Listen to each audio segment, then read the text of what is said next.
Welcome to the forecast. To my right, we have AP18. Alex, how you doing? Hello, everyone. And to my left, GW himself, Garrett. Garrett, how you doing? Doing swell. And this is the Wednesday Comics Forecast. We're here to tell you the book's coming out for July 18th, 2018. That is the third Wednesday in the month of July. Almost at the end here, almost at week 4. That's the last week there. But we're here to tell you the book's coming out. First from Image Comics, we got Analog number 3. This is Jerry Duggan and... excuse me, 4. Jerry Duggan and David O'Sullivan. Chapter 4... Jake McGinnis just wants to get out of New York City alive with a briefcase bound for Tokyo. But his partner, Onya, needs a little help. She saved his life countless times. It's the least that he can do. To save her, Jack takes on spies, the NYPD, and some dopey white nationalists. Garrett, how's this book going? I see a little robot cat looking up at him on this cover. Is it good? Yeah, I really enjoy it. It's a good futuristic story on where... transporting secrets or material in a digital world when you're like trying to do it the old-fashioned way. This almost could be called like The Postman, like seriously. But you know, Jack McGinnis, he's like your everyday kind of action hero, and all he's trying to do is take care of his life and get his job done. You say he's like the Postman. Is he knocked twice? You mean? Dry County number... I don't think he's knocking. I think I see him shooting guns. Dry County doors. 505, Rich Tomaso, and also doing the art. Tomaso? That sounds about right. Here come the girls up the road. What they want to do, they can't do because it's a dry county. Alex is the last one. What do you think, the ending? How's it going to go? You know, it's... The first issue was so good. Issue 2 was okay. 3 and 4... Boring. I'm actually glad to see its ending. Hopefully this is a nice little wrap-up. I'm glad it's not an ongoing book where it's going to overstay its welcome. So I'm actually kind of excited just to see how the book ends, if it leaves itself open. If it does leave itself open, I won't be getting the next part. But I'm just excited and welcoming to this final issue. I think it's strange, though. The promise that this book had in the first issues, I think the reason why we loved it so much. Like, it was starting off slow, and we're like, hey, it's eventually going to get to this kidnapping thing. And never actually, like, I dropped off. I didn't read 4. Like, at 3, I think I dropped off. And just because I was like, I don't think, and once again, I know there was only 5, but 3, I'm done because I was like, there's no use in me getting 2 more because I know I don't like this anymore. Wait, it wasn't. Did you actually get issue 3? Because she gets kidnapped in issue 3. Well, I got 3. I didn't read it. I got the first 3, but I read the first 2, and like it was like, what's this doing? You know what I mean? And hearing you guys talk about this book past 3 and 4 is just like, I think term crime, I think it was very loose because there's hardly any crime stuff going on, except for obviously the girlfriend getting kidnapped. It wasn't what I was expecting it to be. He's not Batman. He's comic books. There's been like no crime except for that kidnapping. That's it. East to West number 38. This is Jonathan Hickman with Nick Dragato on art. It's time to start paying in blood. When you spent your entire life trying to arrange the fate of others, don't expect mercy when the bill comes due. That cover and synopsis sounds pretty good, Alex, but what are we expecting from East to West number 38? You know, issue 37 may have been one of my favorite issues. One of my favorite characters, the cowboy with like the metal mustache, what's the right word? The mercenary. He's not dead. Comes back, kicks some ass. I know this book is in its 3rd act. I'm really hoping things start to come together. 37 is that nice start. So hopefully we're going to get into the 4 Horsemen, or we're going to get back into the death story. I need to see a little bit more action and a little less mouth jabbering. Gideon Falls, number 5. This is Jeff Lemire with Andrea Sorrentino. Madness spreads across Gideon Falls as Father Fred and Sheriff Miller race to stop a killer. Garrett, tell me what you think about this issue, but also don't spoil it, because I was looking at some comics because I'm going on a trip here for a week, and I was bringing some comics and realized I didn't read the last issue, so I got to bring it along. So don't spoil it, but how's it going? I haven't read the last issue yet either. But everything up to that, maybe Alex is caught up. Nope. But everything up to this point, I've really enjoyed, and I think I don't think there's going to be a bad issue in this run. It's too good a story. Yeah, I I heard good things about the last one, so I was like, I'm not expecting it to dip in quality anytime soon. Ice Cream Man number 5. This is W. Maxwell Prince and Martin Marzano. This is, by the way, that cover in itself might be a terrifying image, but Ballad of a Falling Man, the feel-bad series of the year continues here. A story that lasts 100 stories. Just the concept of that idea, the story's going to be him falling, is interesting enough for me to check this out. But Alex, what do you think, Ice Cream Man? When you're right, falling off any skyscraper, if the next out, I won't even get the book because it'll be too scary. I really enjoyed this title. I think having it being an anthology, having all these different stories with just that one thing, kind of keeping everything in tow with each other, is really exciting. So I'm super pumped to get this issue. I'm actually kind of hoping that it does give me a little scare, kind of like Gideon Falls is scary. Some of these stories, Ice Cream Man.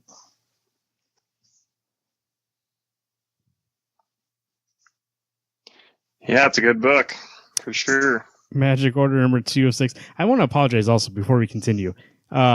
We usually do this through my phone, and the phone has better connection. You guys keep cutting out, and I come back to silence, be like, "Oh, he must be done." So that's what that was right there. Oh, okay, because I thought no one else is talking. What happened? I was like, "Oh, what happened? Is Alex done talking, or did I lose them?" Oh no, he's still there. And then Garrett says something, so that's what happened. I was like, "Okay, 5 seconds is enough time." Magic Order number 2 of 6. Mark Miller and Olivier Coipel. The second issue of the Netflix's first series. That cover looks great because we got Coipel in the art. But Garrett, what do you think in this Magic Order book? You know, I really enjoyed issue 1. I think I'm excited for issue 2 to kind of learn more about this world because I think we just got definitely a taste in the first book. You know, I don't.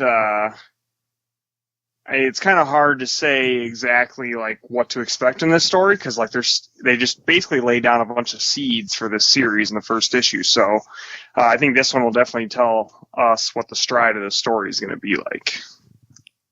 I think if issue 2 can keep what issue 1 had, where issue 1 was creepy, I thought it had really good ideas and it's an interesting story idea. Hopefully it sticks with it. And I'm kind of hoping we don't lose that flair, because that's what got me really excited about issue 1. And once again, get these in issues because they're not making a trade of it. So, and they're only doing one run of the issues, I heard. So, Royal City number 12. This is Jeff Lemire. We all float on. Part 2. Richie Pike is on the run from Royal City and from himself as he faces the demons of his past. Meanwhile, Patty and Pete reconcile in the most unexpected way. Jeff Lemire's multi-generational family saga continues, and the Pike family heads towards a reckoning 20 years in the making. Now, this is nearing the end. Alex, right? 14 issues we're going to? Correct. So it's nearing the end. If you read Jeff Lemire's explanation of it, he said, hey, I could have gotten more, he expected to go more. But then at a certain point, he was like, no, this is the story. I'm here to tell. Any more of it to make this less than it's going to be. So he's ending at 14. What does that say to you, Alex, where we're at and where we're going? Is that enough for you, 14? In all honesty, if he can tell the story that he wants to tell in 14 issues, then it's plenty enough for me. But I'm also kind of weary. How do you end a book in 14 issues? When, in all honesty, I was expecting this to be a sweet tooth kind of run, maybe up to 40 issues of ideas and story he wanted to tell. So it just makes me curious to know how it's going to end. I know we're still 3 issues away, but in 3 issues, this book wraps up. And how do you end a book that's not a superhero thing? How do you end it in a way that's satisfactory and yet not overly simplistic? Skyward number 4, Joe Henderson and Lee Garbert. My Logie Life Part 4. When someone close to Willa is kidnapped, she's forced to make an impossible choice. To make matters worse, there's a storm coming, and the weather in the low G is much more dangerous than it used to be. Garrett, would you call this the surprise of the year? I know you and Alex love this book, right? Yeah, the art is really great, and the story and concept of this universe is incredible. It's something like really fun and playful, but it also can get like dark and serious. But it's like, imagine a world where everyone could fly, basically.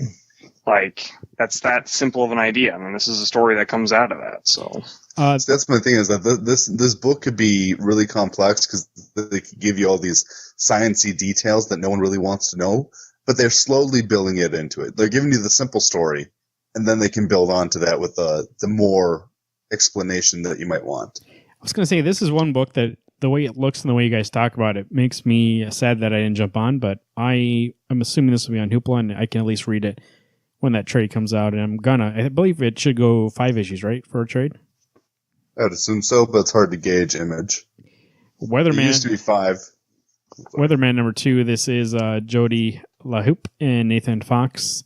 The storm clouds and bounty hunters gather as Agent Cross takes a look at Martian weatherman and noodle bowl aficionado Nathan Bright to task for his alleged role in murdering the Earth. But Nathan may be the last hope of preventing a second attack, one that would wipe out humanity for good. Alex, you love that first issue, and you are the weatherman, so you are the expert in this opinion. How is it, Weatherman number 2? I wish you guys would have gotten issue 1. I sincerely loved that book. It was lighthearted. It had its serious moment. It had a moment that I was so pissed that they did it that not that I ever thought about dropping this book, but I was pissed. Like John Wick pissed. Do you recommend this book enough that, see, I'm leaving early tomorrow morning. I don't got time to go to the comic shop, but I can get it digitally. I got time to kill on this trip, on the way there and on the way back. Do I pick this up and read it? Is it that good? How about this? If you buy issue 1 and you honestly don't like it, I'll give you the $4. I owe you money anyway. So, all right. You heard it here first, everyone. Weatherman number 2 tomorrow. That's how much Alex guarantees it. If you don't like it, call him up and he'll give you your money back. No, not everyone else. Just you. Just Marvin. Ether Copper Golems number 3. This is Matt Kent with David Rubin. This is what, a side story, Garrett, for Ether? No, it's basically the sequel, volume 2. Oh, how's it going so far? It's going really well. I mean, the art is strong as ever. The story is interesting and compelling, and you definitely need to read the first volume to understand this story. But I think it's a nice treat. If you have read that first volume, you'll enjoy the crap out of this, because it literally takes place not very much longer after volume 1. David Rubin's art is, I mean, you guys got to see it in Black Hammer a little bit, and Sherlock Frankenstein. So, yeah, it's a fun ride and great creative team. Rise of TMNT. This is IDW. Rise of TMNT number 0. Matthew Manning and Chad Thomas. A new age of mutant madness begins with the rise of the Teenage Mutant Ninja Turtles. The special 0 issue is your very first look at the new adventures the guys in green will be getting into this fall. Will the TMNT be able to master their new weapons, or will the weapons master them? Alex, this is a little different here. Looks like there's a new cartoon coming on Nickelodeon, so they're making a comic tie-in. They look different and the weapons are different. Is this something that interests you, or are you going to pass on this? I want to get it because I love the Turtles, but I also don't support this choice change. Like, every turtle's a different species of turtle, which is fine. But you can see Raph doesn't have his size. Looks like Leo is only going to carry 1 sword, and if it is 2 swords, it's not katanas. Mikey looks like he still has his nunchucks, and Donnie still has his bow staff. But I don't know if this is a book that I'm like, yes, sign me up, because it's going to be great. Oh, really? It looked like Mikey had a mace. Who? Mikey? Doesn't he have a mace? Yeah, I'll look at the cover a little closer. Oh, yeah. I'm looking at it from our regular screen. Yeah, Donnie. Yeah, it looks like a mace kind of thing. Well, I guess you're right. It looks like a fiery mace, and Donnie's got kind of a spear. Yeah, it's like a spear. Even less of a... I don't know. I don't think I can get myself convinced that I'm going to like this. One, Raph seems way too big compared to everybody else. This is going to be your new Nickelodeon show, though, so... I know. And that's, I think, what makes me nervous is that I love that last Nickelodeon show. So then to have this, these aren't... I'm just going to say it now, hashtag not my turtles. Because they're not even anything that I know. They don't even look like siblings. Well, that's the thing. They're not even the same species of turtles, where normally I think the turtles are meant to be like box turtles, so they're all at least related. These are all different species, which kind of is neat, but it also kind of bugs me. TMNT Universe number 24. This is Ryan Ferreira, Pablo Tensina. Michelangelo Mondo must make a difficult decision to save a friend's life and their own. So this is more your speed, Alex, right? We got the TMNT universe. This is also extra, like, if you're into Turtles, this is the book that fleshes it out more, and this is what you're into? I really enjoyed that last issue. This book, I was a little nervous about beating around the bush with the Turtles. Like, all it is Raph and, or not Raph, Michelangelo Mondo Gecko wanting to save Mutagen Man, and Mutagen Man just wants to die, but Mondo just can't let him go. And he goes and asks the Turtles, well, only Mikey was home. And so Mikey goes with him. And Mikey's kind of being the voice of reason of, you can't pull a Raph and beat the crap out of everybody. You can't kill these people. They have lives. They have families. And so we're going to see these two guys see what's going to happen now. I don't even know what the plan will be, because I think it's a 2-issue arc. And that's the thing, one of the best things about this book is that it's not so big. They do kind of dial down onto specific parts. So I'm super amped to get this. I love getting all the Turtle universes. It'd be like Garrett getting a Daily Planet book. DC Comics, Batman number 51, Tom King and Lee Weeks. The honeymoon's over for Bruce Wayne as Gotham City's most predominant citizen gets selected for jury duty in the chilling court case involving Mr. Freeze. Freeze claims the charges should be dismissed, but Batman uses because Batman used excessive force. Cue the outraged media circus. While doing his civic duty, Wayne forced to take a hard look at Dark Knight's method. And hey, what is Dick Grayson doing running around the city dressed as Batman? Now, this is the start of the next wave of Tom King's run. By the way, Lee Weeks on art is going to be amazing. I love Lee Weeks. It's going to hint towards that what Tom King's been saying, that Dick Grayson's going to take over as Batman for a second because Bruce is going to have to get his life in check. The guy lost the love of his life. If you haven't read 50 by now, by the way, I'm spoiling it, but now he's going to he's basically going to be like, what's my life? What am I doing? And that's what we're going to go from here and see how that goes. So does that interest you at all, Garrett? How the way this is going? Hell yeah. I forgot that Dick Grayson was going to be in the Bat Cowl again. Yeah. Let's fucking go. And I think that variant cover by Kerry Andrews is what his outfit's going to look like. So maybe. But, I mean, he's going to have to still look like Batman, but just a little different. But so this cover, it might be not Bruce, might be Dick holding Mr. Freeze over the edge, which is awesome. I love when Dick Grayson is Batman. So I'm all in. See, I haven't read enough Dick Grayson Batman to be excited. Oh, he's a great Batman. And plus, I wasn't a fan of 50, so this hopefully will be good. That original cover, I mean the A cover, that is Bruce, because the case is about him using excessive force. So I bet in flashbacks we'll see the case. Oh. But that variant cover, I think you're correct. I believe that's Dick Grayson because he's sitting like Nightwing would sit. So and that might be his new costume with the yellow around the black bat symbol. So Brave and the Bold Batman and Wonder Woman number 6. This is Liam Sharp with Liam Sharp. It's an epic battle for Ner Nog in this finale as King Athela has opened its causeway in both. Jesus, a lot of things in here. I don't know how to say. Well, anyways, who will be king, Garrett? You've been into this book. Actually, no, Alex, you said you actually got into this book too, right? I'm getting the book. I think my thing is I wanted to like this book way more than I really have. I was expecting a little bit less. I want the mythology, but I expected a little bit more Bruce and Wonder Woman doing stuff other than riding horseback around this world. Oh, look at that pretty rock. Oh, look at that troll eating that rock. So it's fine, but it's not the best thing I've ever read. But Gary, you enjoyed it more, right? It's been spinning out.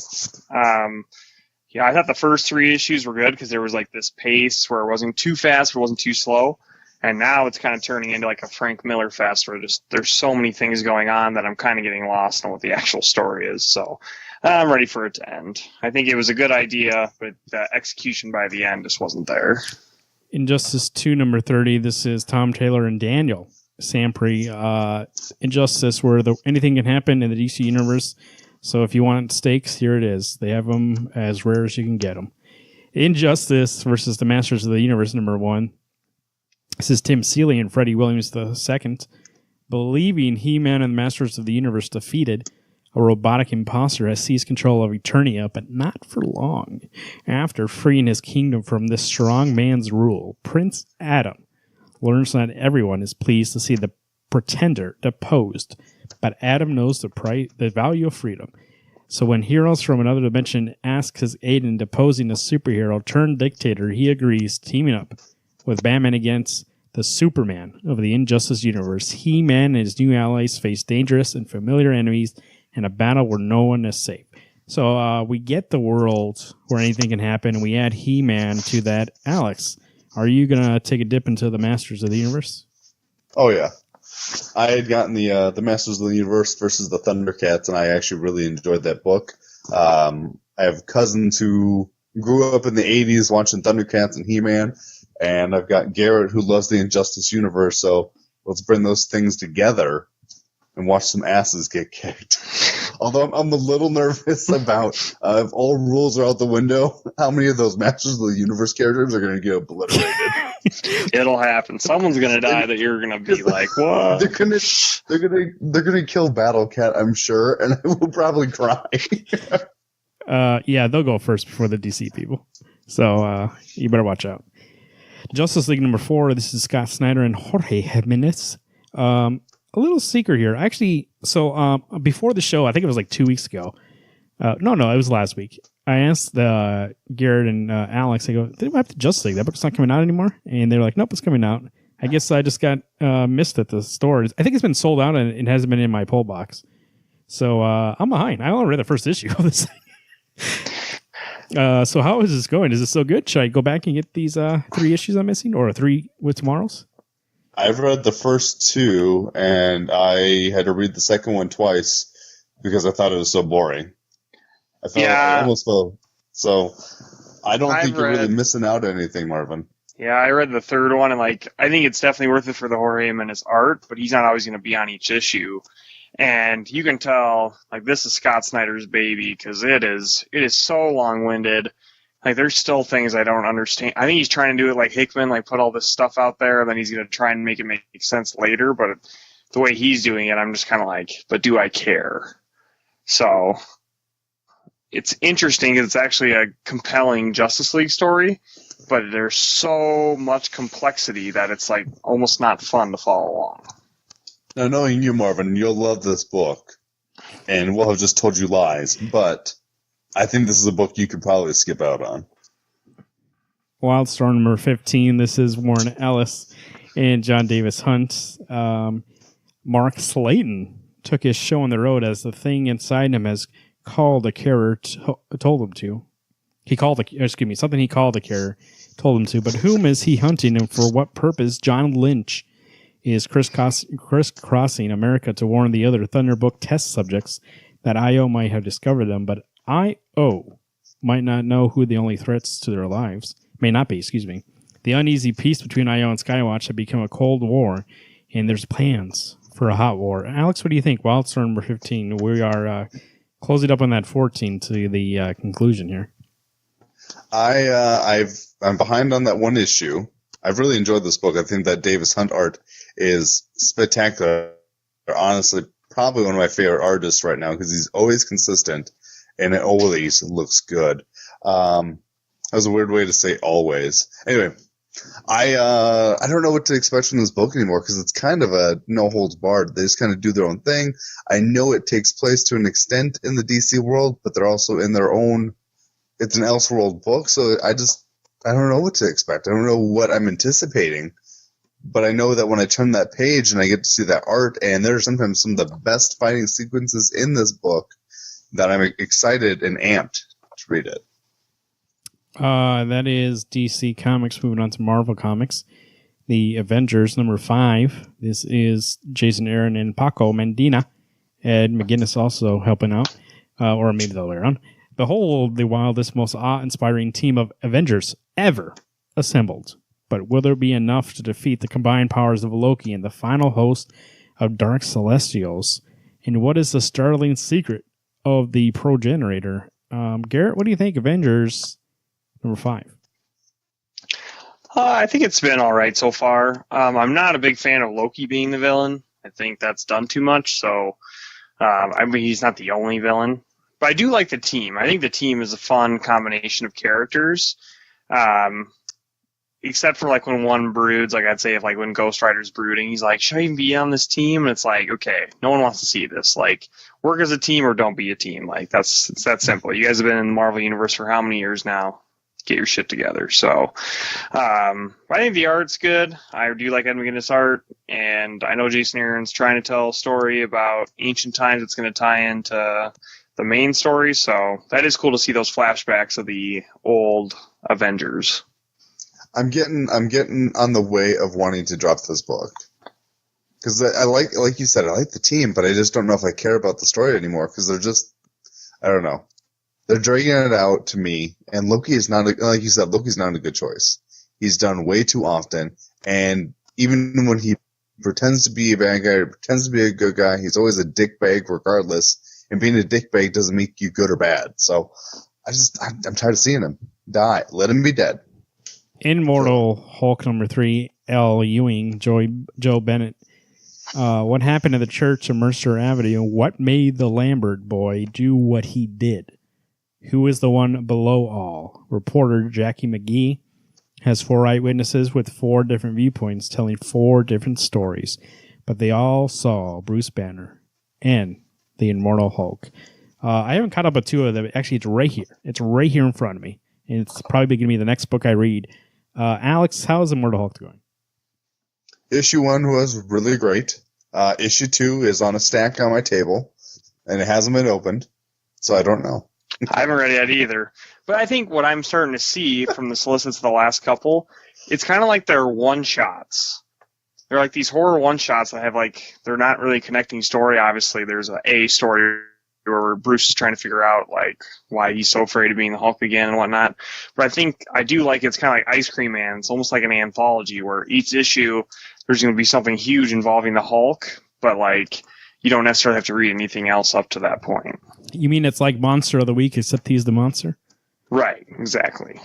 The Life of Captain America #1. This is Margaret Stoll and Carlos Panchito. Captain Marvel. Right, so Captain America. Oh, Life of Captain Marvel, excuse me. The definitive origin of Captain Marvel, Carol Danvers, was just a girl from the Boston suburbs who loved science and the Red Sox until a chance encounter with a Kree hero gave her incredible superpowers. Now that she's a leader in the Avengers and the commander of Alpha Flight. But what if there was more to the story? What crippling anxiety attacks put her on the sidelines in the middle of a fight? Carol finds herself reliving memories of a life she thought was far behind her. You can't outrun where you're from, and sometimes you have to go home again. I think Marvel's this is gonna be the definitive origin. They're gonna go back and kind of retcon some stuff. And for Captain Marvel, who's gonna get her own movie here pretty soon, it makes sense. Her origin is very, I'll say, controversial. There's a lot of stuff that like if they Marvel the movies, they'll never do it, and there's no reason for them to do it. They shouldn't. And if anybody that watches the movies was like, hey, let me go back and read her origin, if they read it, they would be like, what the hell is this? There's a lot of stuff. It was a different time back then. It doesn't mean that it was right, but it was a different time back then. So I actually do enjoy that now Margaret's going to go back and kind of redo some things, and hopefully it's a better story. I think that's what's going to happen. Let's see what's next here. Nothing really. Oh, here we go. Garrett, Star Wars, Darth Vader Annual #1.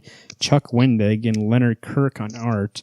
Darth Vader intends for the Empire to hold no secrets for him or from him, which means it's time to dig into the pet project of Gunnifer Wilhuff, Tarkin, and Orson Kendrick. How do you say that? Krennic? The massive battle station being built on Geonosis. Opportunity arises when the project is hindered by the sabotage from unknown forces. The Emperor calls on his dark enforcer to root out the source of treachery that threatens to destabilize the Empire's galactic ascent. You looking forward to this? It's not the same writers and artists as usual, but it's annual.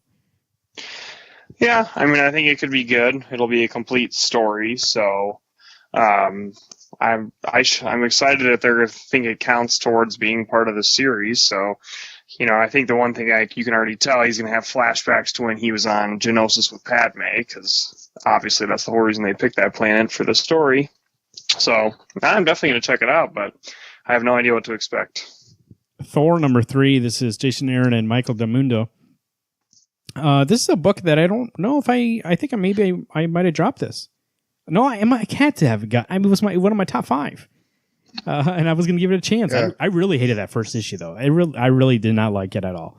And in my head, it was enough for me to be like, this could be dropped at any time. But I've been looking for 2, and I can't find it. I either didn't buy it, or I have it somewhere here. I'm not sure. But Alex, how was number 2? Number 2 is okay. It's one of those, you know what? I think Del Mundo art was not the right choice for this book. We've had, what was his name? This is the Dowderman who did the other arcs, the other books. Yeah, Russell Dowderman. Right? Yep. Okay. His art was so good for Thor. I really loved it. This Del Mundo it's fine. It's got its kind of flair and it's colored fairly decently, but he's not the artist for this book for me. I'm on the verge of dropping this because I'm not enjoying it like I should be. So it's fine, but I don't think it's my style. Tony Stark, Iron Man number 2. This is Dan Slott and Valero Ishii. Garrett, you read the first issue. Was it enough for you to keep on this, or how's this book going? I actually didn't get the first issue. Oh, did you page through it? Did it look like it was up to what you wanted to read? Yeah, I mean, I think that's definitely a marketing grab, because that cover, if that art was inside the book, I'd be in there, hell yeah. But I didn't. Sheedy's art looks a lot different than I remember it looking, and it's not as great as I remember it once being. So that cover artist, though, if he was doing the art, I'd give it a chance. But I could tell that Dan Slott's trying to make Tony like the movie version, and he's trying to make him like very quippy, like Peter Parker, you know. So it's like, I'm looking at the preview right now. There's already a bunch of jokes happening and stuff, and I'm like, okay, like I get it that Tony's a funny guy. But this book isn't a comedy. It's like a serious situation's happening, but Tony just like makes jokes about it. So that's kind of annoying to me. So I'm definitely, don't need to read it. X-Men Red number 6, Tom Taylor, Carmen Nunez Carnino. From deep beneath the ocean, Jean Grey's X-Men watches as waves of anti-mutant hatred wash over the world. Can the X-Men quell the tide, or will they be swept away in its wake? Garrett, how's this book, X-Men Red? I really like it. I think this is one that hasn't been tied into any event or anything like that. So I do like the team for what it is, especially that the all-new Wolverine book's over. I know X-23 just started, but I haven't read that issue yet. So I still get all-new Wolverine. I get Honey Badger. You get some classic X-Men. We get Namor. Jean Grey's killing it, I think, as the team leader. So I really like this book, and I'm just hoping that it doesn't get put into a crossover event or anything like that. Just stay its own thing, and I'll keep getting it. If it does cross over into some big event, then I'm out. Which one should I get? Should I get X-Men Red, or should I get Astonishing X-Men, Alex? I don't get Red anymore, but I enjoyed Astonishing X-Men. I think with what's his name? Garrett, who writes Punisher? I don't know. Oh, Matthew Rosenberg. Yeah, he's writing the Astonishing X-Men now. That first issue was really good. It's got Beast. It's got characters that you don't see all the time, like Dazzler. I believe Colossus is going to show up in it. I enjoyed it a lot. Havoc is, I think, the boss of it. So it should be interesting. They took off from that issue 12, which kind of wrapped up its own little story with Charles Soule, which was fine. They brought back a specific character, and he's not even in this book. So I have this relationship with the X-Men where I'm almost like, I should read an X-Men book. And then I pick one up and I start for like 4 issues, and then I'm like, I'm done. So like, and the thing is that it always starts off like Garrett said, it starts off good, and then eventually gets roped into you get this X-Men book and this one, and like it's tied into a bunch of things. So I am looking for, and like Alex, that 12 issues of Astonishing was its own thing, right? That we never tied into anything else. Correct. So I mean that has a better track record right now, but I'll look at the teams and see what I want to do. I really do want to get X-Men book though. Like, those movies are one of my favorite movies, and like I do love whenever they show up in anything else. And I go back and dabble on when people said, "Oh, this is a good run." When Jason Aaron did Wolverine and the X-Men, I read that, and that was great. And so, but I want to get one ongoing, so we'll see. Boom Studios, Mighty Morphin Power Rangers number 29. This is Kyle Higgins, Ryan Ferreira, Danielle Dini Cunijo, Bakken. The Mighty Morphin Power Rangers Mighty Morphin Barn, excuse me, that was way fast, and their allies prepare their final counterattack against Draken as the new ally makes it through their world and Zordon makes a last-ditch call for help. Garrett, is this almost the end of Shattered Grid? How long has this been going on? Yeah, it's supposed to end here in August, so it's very close to the end. And how's it going? I really like it. I think it's one of the best ways to get, all different iterations of the Power Rangers. And there's going to be a huge finale issue coming out. I'm sure it's going to be $7.99 here at the end of August. But I think it'll be worth it. Yeah, it's fun seeing Power Rangers from different generations interact with one another. Like, that's something that's like fan fiction almost, and you're getting it presented to you. So very much like it. Me and Alex always say not as strong as the Go-Go Power Rangers, but I don't think that's what this book is trying to do. It's trying to be the more big picture story, whereas Go-Go is a character study. The Thrilling Adventure Hour, number 1. This is Ben Acker and Ben Blacker. MJ Erickson. Writing team, Ben Acker and Blacker, Deadpool and Death Be Damned, return to the Thrilling Adventure Hour in the new series based on the widely popular Hollywood stage show and podcast. Frank and Sadie Doyle are the toast of the upper crust, high headliners on the society pages, and they see ghosts. Follow the Doyles on a night when having a drink or 10 with friends goes horribly and perhaps predictably wrong at a haunted house. So this is number 1 if you want to get this. It's based on a podcast, which you're listening to one right now, so you might enjoy this also. It's a slow crossover. So go and pick that up if you want to. Anything else on the upside down here? Oh, wait, here's one. Archie meets Batman 66, number 1. This is Jeff Parker, Michael Morcina, Dan Parent, Jay Bone. The iconic comic book character meets up for the first time in the historic crossover miniseries. A battle in Gotham City extends its reach into Riverdale, where with Mr. Lodge becoming enemy number 1 of the dynamic duo, now it's up to Veronica to recruit some help and place a call to the Batcave. If you enjoyed Batman 66, Jeff Parker was writing that, so this will continue that. If you like Archie, there you go, crossover. Anything else down here, Garrett, you saw? Alex? Nope. Well, those are the books for July 18th, 2018. Alex, what do you think? What looks like your pick this week? I know this will be no surprise, being I am the Weatherman, but Weatherman number 2 is my most anticipated for the week. I loved issue 1, and I'm excited to see what issue 2's got in store for me. Garrett? I'm saying Immortal Hulk number 3. I just think that those are fun. It's a fun story, and it's told in a way that I'm being surprised by every time. I am going to go Batman number 51. Lee Weeks is one of my favorite arts, especially his work on Batman in the past. He did an arc and also he did that mini-series or that one-shot Looney Tunes Elmer Fudd in Batman. Excellent stuff. So, and also the idea of the story, it almost sounds like 12 Angry Men about going through a court case and, seeing Batman's going to see from a different perspective what he does out there and see if it really is necessary. I mean, what Garrett said, we get Dick Grayson back in the Batman mask, and that's enough for me to pick up this book. So that's what I'm doing. And Alex, so today, I'm going to tell you what. Today, the weather, I didn't go to you, and I apologize up front. I went to somebody else on my phone. I looked up the weather, and it said it was going to be nice today. I said, hey, let me go cut my grass. I walk outside. Guess what? It's raining. And is that going to happen again tomorrow? The one thing about today was it started off a little warm, and then this evening was nice and cool, and like you said, a little rain hit the ground. We live in a place where I can't even tell you what to expect anymore. I look into the sky, and I let the sky tell me what it's going to do, what it's feeling, how it wants to be. So you know what? I'll ask it tomorrow, and I'll let you know.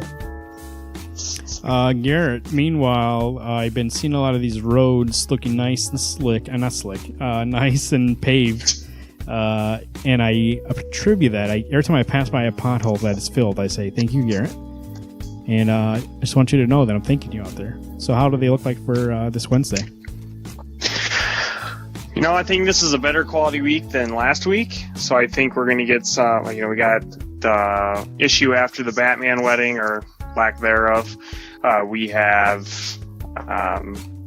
we have another issue of Mighty Morphin Power Rangers. There's a lot of Image books coming out, a lot of good DC books, and a lot of good Marvel books. So I definitely think you need to get to your shop early and on time. Just fly right over those potholes because they're never going to be filled. So. Well, I hear Domino's is filling in those potholes, so they're doing a better job than you, Garrett. Even though you're in charge with their pizza. No, they got a little program. You tell them where a pothole is, they fill it up, and they put the little logo on it. So really? There is as long as they pay for that. There is talks right now, and I just wanted to let you know on air. That way, it's live. We can get your live reaction. There is talks of replacing you with a Domino's box, and I think we'll get the same quality. Whoa, buddy! The garlic crust can't touch this. Hey, you know who couldn't touch this? His name is MC Hammer, but my name is Marvin. I'm Alex. I'm Garrett. Hey, everyone. Keep reading those books.